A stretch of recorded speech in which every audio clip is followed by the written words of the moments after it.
The Secrets of Movies and TV Shows is brought to you by the StarQuest Production Network and is made possible by our many generous patrons. If you'd like to support the podcast, please visit sqpn.com/give.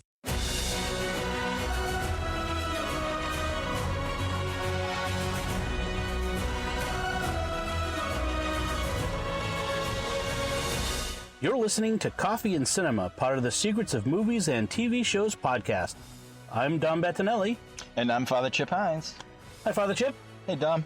So, we just got out of the theater. We went and saw the new movie, Men in Black International. Yes. We know it's international because they had accents. That's right. English accents. English accents. Yeah. Australian, actually, in one case. Yeah, one. Yeah. Now we've come out of the theater. We've stopped in our local Starbucks here around the corner from the theater. Got ourselves a nice coffee. I got an iced coffee. You got I got a hot coffee. Hot coffee. We didn't have like a better coffee option, like an independent coffee shop. We've got to find a theater that's near an independent coffee. Well, we like that one over at in Dedham, though. Right. So we usually go in Dedham, the Showcase Legacy in Dedham, but they weren't showing Men in Black International. No, they were doing a big today.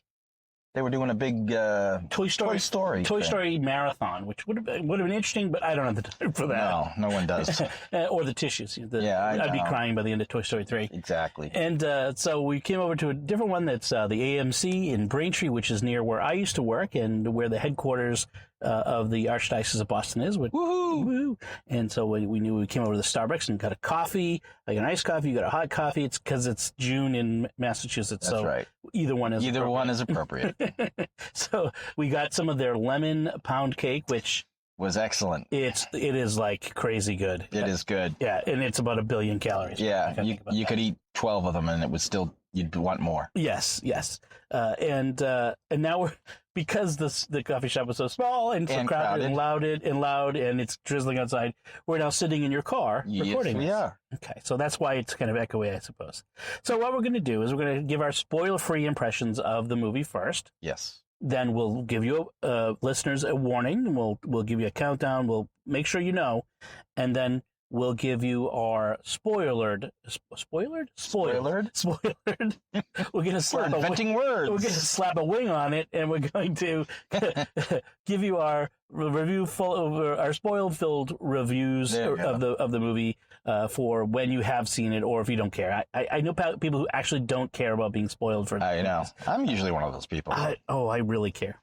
So let's take a moment to talk about the movie itself. It is the Men in Black International. Is it the fourth? So there's the first one, Will Smith, Tommy Lee Jones. There was the second one, the first sequel, which had them repeating their roles. Yes. Then there was the third one, which was when the Tommy Lee Jones character Kay had retired, and then the Will Smith character, what was his letter? I forget. Isn't it Jay? Jay, that's right, it was Jay.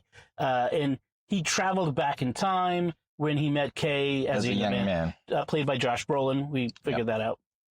And so there's this one, which doesn't have any of those people in it. None of those people. But it stars Chris Hemsworth as Agent H and Tessa Thompson, who's Agent M.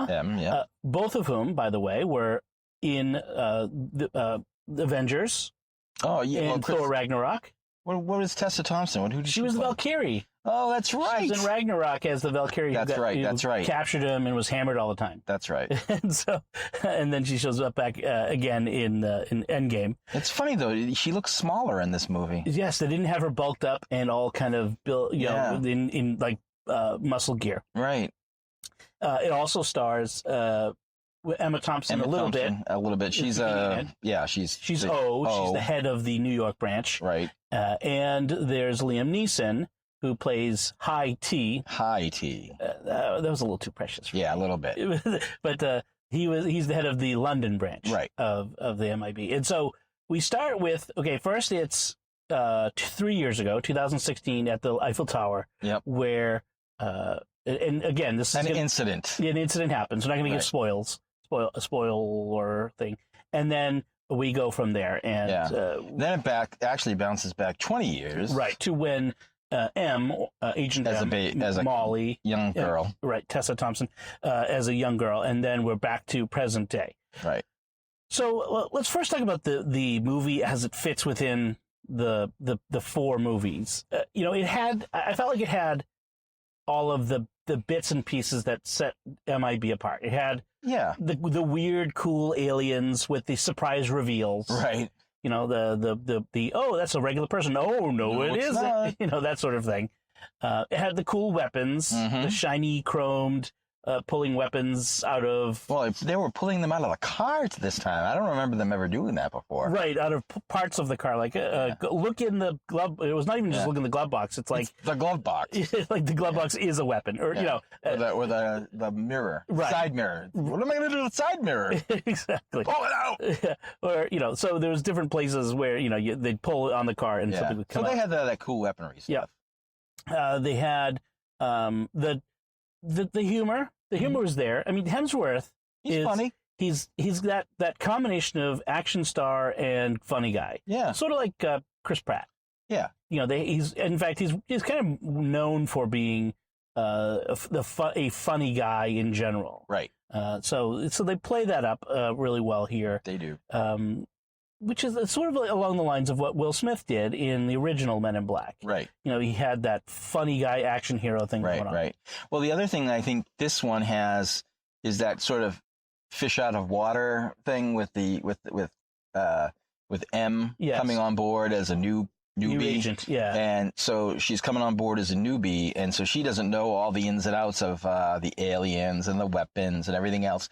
And it harkens back to Will Smith in the first one, which is good because that fish out of water thing is really kind of an important part of this. Right. Well, because that fish out of water, whether it was J or M in the movies, is the surrogate for the audience. Right. That's our entry into the amazing wild world of these aliens living among us. Right. And so when they discover something, it's helping us discover it. And so they've gone back to the formula, basically. Yes. And what makes it different is they've expanded beyond New York. Like the original MIB was New York City. Right. This is London a little bit, Paris, Marrakesh, Morocco, and Italy. So that constitutes international. International. I'm using my quote fingers. Yes, that's at least two continents. Yeah. So I'm not sure what else makes it international except for that and the accents. Yeah, and I mean there are people that speak with accents. There's English accents, Australian accents. There's French accents. There's Italian, and whatever that.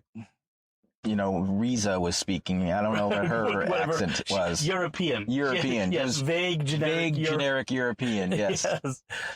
One of the other things that I forgot that the original had, which was the cute alien sidekick. Yes. Yes, which I think was Father Chip's favorite part of the movie. Yeah, it was my favorite part of the movie. Again, we won't ruin it by telling you what it is until we get to the spoiled section. Right.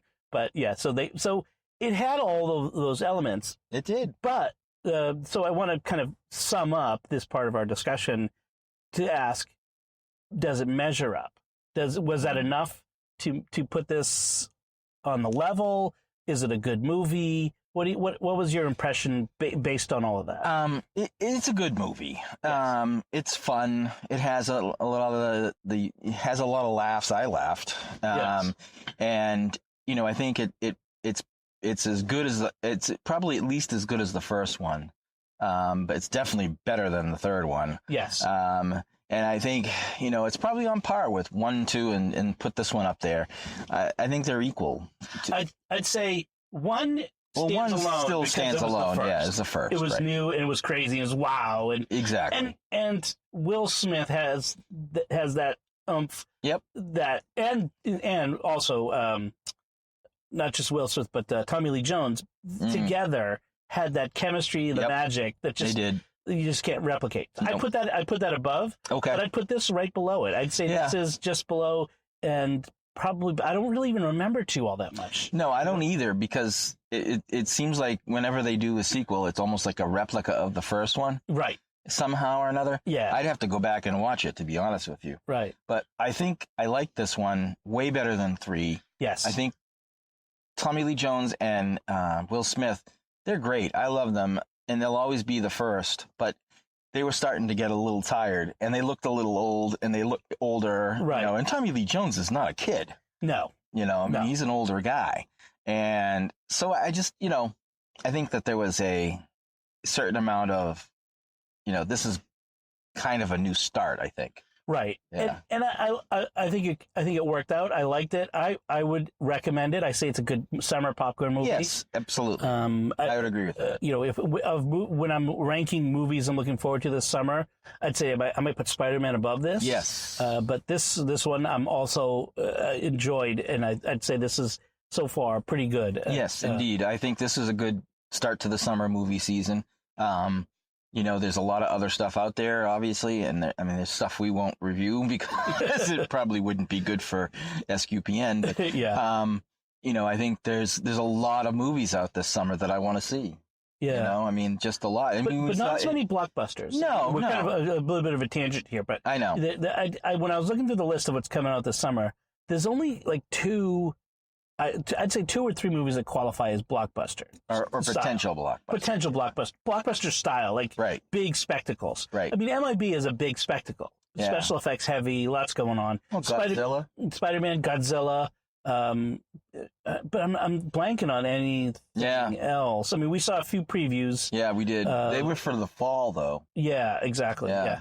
And then there's a bunch of smaller movies which look interesting, but that sort of thing. So, frankly, we're gonna have a hard time finding enough movies to talk about on this podcast. Actually, we'll find it. Actually, there's at least 3 or 4 other movies I think that are worth talking about. Absolutely. On this. So let's wrap up this spoiler-free section so we can kind of talk about some of the spoilerish bits of it. So from this point, I'm going to count down to 5 and then give you the time to pause and then come back to listen to the rest of this. If you have anything you want to tell us about on this podcast for what we've already talked about, anything you want to send to us, send us an email to secrets@sqpn.com and or go to sqpn.com/secrets and leave us some comments there. But from here on, we're going to go 5, 4, 3, 2, 1. All right. Spoilers. Spoil time. So the probably the best part of the movie, the funniest bit, was the little alien pawn. Yes, Bonnie. Bonnie. Or Steve. Or Steve. All right. So I must have faded out or something with where he came from. So he comes from this little alien species that were living on a chessboard or something? They were in that big room. Yes. And they were apparently part of, I think their disguise was to be part of a chessboard. Yeah. Okay. Yeah, that was their disguise. And the queen was the queen. His queen, and the big baddie, I think it was Riza, her crew, or either the evil twins. One of those 2 groups wiped them out, and the only one that survived was this quote unquote pawn. Yeah, and so he didn't have a name. So Agent M named him Pawnee because she's really original with her thinking. Right, she became his substitute or surrogate queen. She became his new queen. He decided that he was going to serve her. Right. It was kind of funny, and he was the greatest comic relief I've seen in a while. In a movie, he was just, I don't even know who voiced him. Kumail Nanjiani, which I'm. Oh, that's a comedian. Yeah. Yeah. Okay. So he was just really a funny character, and he ended up being a very brave character. Yes. Integral, actually. Yeah, very integral. To saving the Earth. And M. And so, yes, it was a nice, I mean, he provided that bit of grounding, the diffusing tense. Exactly. Situations that might have gotten a little too dramatic or too over the top, and he would come in and sort of deflate it a little bit. Right. So he was comic relief, so that was definitely good. Was comic relief. There was a great moment where we had a Thor reference. You have to have a Thor reference. It was funny. He's fighting the big bad henchman, and gets thrown to the ground next to a hammer. And it looks like a Thor hammer. Yes, but smaller. But very small. And he picks it up and he kind of looks at it. He's and like, "Oh, you're in trouble now." Oh, yeah. And he throws it at him and the guy catches it. And he's like, "Oh, that was actually a very good catch." Yeah. It was very funny. Yeah. A good moment in that movie. I think, the comic relief they got down 100%. Yes. Right. All of the comedic bits, all the humor, all the funnies, I think it worked. It was good. They didn't go over the top with the romance stuff. Or, No. in fact, it wasn't even very much at all. I mean, they were trying to like introduce the idea of sparks, but they didn't go very far with it. They didn't. And I think it was interesting, at the end, you see that, Emma Thompson tells her there's sacrifices one must make. Right. And apparently relationships are that sacrifice. Right. And in fact, M from the beginning says that, relationships are a distraction and I don't believe in them and I don't want to have anything to do with them. Except she starts to fall for Chris Hemsworth. for Henry. Agent H. And it was funny, Liam Neeson, I could have sworn he was saying Agent H. Well, he was. He was saying H. Because that's what how you would like. I don't know if that's a British Must thing. be a British thing. But my dad says H. Really? Yes. Yes. That is Sicilian so American funny. from Boston. He says H. Remember the old radio station that we had here in Boston? HDH? WHDH, was my dad would say. Yes. Oh, that's always great. cracked us up as kids. So he would say H. H. So let's talk about the Liam Neeson character. We Yes. both saw the twist coming. Yeah, we did. There is the mole that is within MIB headquarters in London, and we're supposed to think it's Agent C. Right. And if you've seen any movie in the Of past any 10 kind. years of any kind, you know that it's never the obvious guy. Right. The obvious bad guy is typically not the bad guy. Right. In fact, he's going to turn out to be a good guy. But the good guy, who should be the good guy, ends up being the bad guy. Right. So, yes, it turns out he's the mole, Liam Neeson's character, Yes. which, Because they defeated, but they thought they had defeated Agent H had thought him and T had defeated this big baddie, the Hive. yes. When they hadn't really beat them. They had kind of taken over T and were using him to get information for their activities. And he, what did they call that? Neuralizer. Neuralizer. Yeah. And so T neuralized H. Hemsworth, and basically told them, you were hero. We defeated them with our wits and our Type 70 Type atomizers. 70 atomizers. Yeah. And that's all he could remember of it. And that's all he kept on saying. And I thought that was unusual, Right. From the beginning. And Well, so, they made a big deal about like that line, like almost to the point where everyone would stop and kind of stare for a second. Like, Right. They didn't quite do that, but they were really making it obvious that Yeah. that line was significant. Exactly. And so we had that. And then, but I mean, Hemsworth is he's never going to be Olivier. Right. He is what he is. He is what he is. And so I can probably say the same about most of the actors in this movie. I mean, Liam Neeson's a good actor, Yes. and so Emma is Thompson. Emma Thompson. Right. Yes. But other than those two guys, There were no Academy Award winning performances in this movie. But I think it was worthy of our time, and it was certainly fun. Yes. And we had a laugh or two or five. Yeah. And I think that's kind of what summer movies are all about. Yes, and I think most definitely, and I think it's a worthy successor to the Yes. MIB franchise. It is. It's well worth it. It was a fun, afternoon movie. Worth the time. So Yes. I agree. I'm trying to think of anything else. I love the locations. London, France. Turns out the guy who designed the Eiffel Tower was one of the first MIB agents. That's right. Monsieur Eiffel was an MIB. And then what was it in the fortress? The arms dealer. She lives in the fortified fortress of certain doom, certain death. certain death. And then when we see it on the screen, they show the helicopter flyby. They label it the fortified fortress, and then certain death. of certain death. That was clever. I gotta give them that. That was it. Because as soon as as Pawnee said it, I remember I was looking at it and I was like, oh, this would be funny if they did that. Yeah. And then they did it. And I was like, oh, all right. It's like they get me. It's like they understand my humor. They made this movie for you. They made this movie specifically for me. It's funny. We had the super cool car, black car, the Men in Black Lexus at car. the end. Yep. Yeah, it was a pretty sweet car. Sweet car. And they had the driver's steering wheel on the right because they were in London. London. Of course. And I I might be the only one sitting in this car who's driven a car that way. Yes, you are most definitely the I only am person then. sitting in this car who's driven on the right side of a vehicle. I've done it, and it was odd at first, but you get used to it. Yeah. I was listening to Sean McCartney talking his Just a Catholic Dad podcast about Yeah. driving and looking to the right as he came out in a cross street and thinking, Oh yeah. oh my gosh, I would totally get in an accident.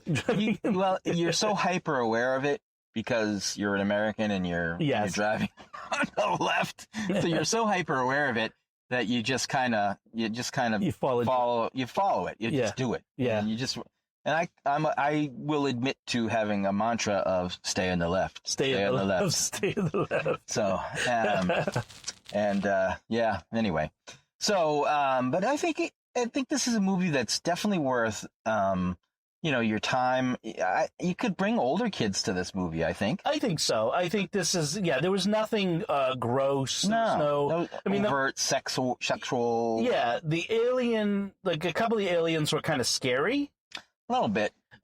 The twin aliens at the beginning Yeah. there, when they stole that guy's face, Right. That was pretty disgusting. that was a little gross. I mean, it wasn't gory, it wasn't like, No, but it was gross. but it was kind of gross. So I wouldn't take little kids. No, but I think teenagers certainly. Certainly teenagers, preteens are probably okay with it Yeah. too. So yeah, that's for sure. My kids are not a good case study in this because my kids are very squeamish about stuff. They are. And yeah. But the monster at the end was a bit the big alien. Yeah, at the it's end pretty scary. It was a little scary. Not too Not scary. for us, but Yeah, we're I mean- big tough guys. I mean, we weren't scared. Yeah. No, like I'm thinking for a little kid, a little bit, although still cartoonish. Yeah. Still as not too. They're not like scary in the way that if you go to see the movie Aliens, Yeah. you get scared. Oh yeah. Those aliens are scary as heck. Frankly, the Vincent D'Onofrio character in the original MIB, Yes. that was grosser than Yes. than this. Well, that's because it was all cockroaches, which are disgusting anyway. I hate cockroaches. yeah. So What else? There was other stuff. They had the weapon of doom that they were trying to protect. They have to have a huge weapon, Right. like a tiny thing that turns out to be a giant weapon. That's Right. another trope from the original, Exactly, and they which fired is- it in the desert. which is powered by a compressed blue star. Yeah, large blue star. Yes. Yes. I'm sorry. Even if you compress it, it's still going to have the mass of a giant star. So yeah. I don't try to think about the science of it all. Don't. Yeah, because it didn't make any sense to me, and you just can't. You just have to go with it. I did. MIB world. Yes, I did. Right. There's no logic. I did like the transatlantic subway. Yeah, that was awesome. Yeah, it was pretty good. They got to London in like 2 minutes. Yes, that was pretty cool. I would love that. Trying to think of what there's the living beard. Oh yeah, the living beard on the guy, the Marrakesh guy. Some Moroccan guy, and he's got this the glorious beard, the Arabic beard. And it turns out that the beard itself is an alien. Yeah. Living on the Who guy. turns out later to be a real pest. Exactly. Who Yeah. hides in their water bottle. Yes, disgustingly so. Yuck. And that motorcycle thing that he used was pretty cool. Yeah, they had a big chase scene big on chase scene with a jet momotorcycle. Right. It was pretty cool. I liked it. that. I have to say though, like, with the whole neuralizer making people forget thing, like, what about all the people that they're flying by on this jet motorcycle? You know what I Right. mean? It's like, Well, don't you think that I often think about that when I'm watching the movie? They probably just chalk it up to no way that could have happened. right. You know what I mean? There is a point at which people just think, no. Like, Yeah. I mean, we've had news reports about F-18 pilots seeing UFOs Right. flying, and nobody believes that. Right. Exactly. So Just hide in plain sight. it's hide in plain sight, right? No. Yeah, I think take your older kids to this movie, and you'll all have a good time. I mean, it's a definite summer popcorn, movie. I liked it a lot. What did you think about the beginning where Molly was trying to find the MIBs and trying to get a job working Right. there? That was interesting. I mean, she was very focused, Yes. and you can't, it's a little unrealistic to be that focused and not like have, to worry about food or rent or money. You know what I mean? It's like, yeah. there's always this, and she worked at some sort of call center. She was like, customer Yeah. service rep, like tech support. Yeah, and it was those people do not make a lot of money. But yet she had these skills and wherewithal to be able to hack the Hubble telescope. Yeah, she was very talented. Yeah, I mean, again, And she qualified for the FBI. and apparently the CIA. Yeah. When she points like, I want to work for the people who look at the people Upstairs. up there. And I knew the word he was going to say was accounting. It's always accounting. Like when it's like the people up there, them. Yeah. And it's like accounting apparently is always on the top floor of every government building. Apparently. So But that has not been my experience when I was working before I was a priest.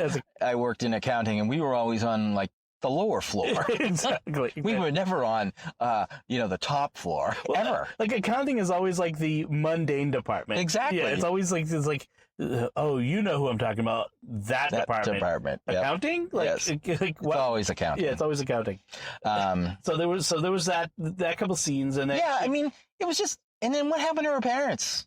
Well, exactly. The parents never show up again. They disappeared. But the little alien that she meets that sets her on her life path comes back. I knew that was coming, of course. I thought it was going to come back, but I was surprised at how they did it.